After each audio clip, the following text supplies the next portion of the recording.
Hey everybody, and welcome to another HowTech video tutorial. In this video we're going to show you how to insert code snippets into Word, along with syntax highlighting. Before we begin, please support us by clicking that subscribe button and turning on those bell notifications. Let's get started.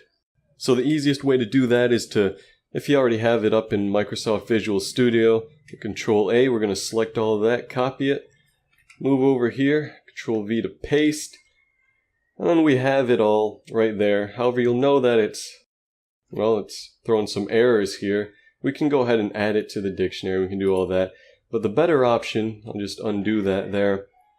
We'll go to Insert, hit Object, and we'll scroll all the way down to Open Document Text.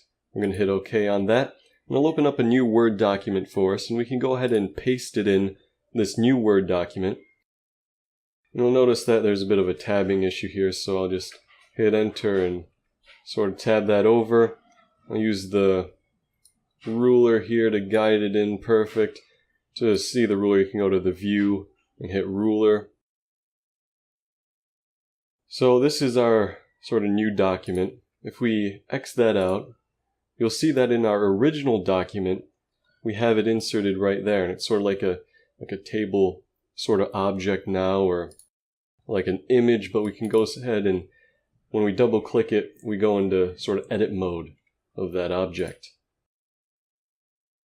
And you'll notice that it doesn't show any of the errors anymore, but we still have that nice syntax highlighting straight out of Visual Studio. So this has been a HowTech video tutorial. Please like, subscribe, comment, and thank you for watching.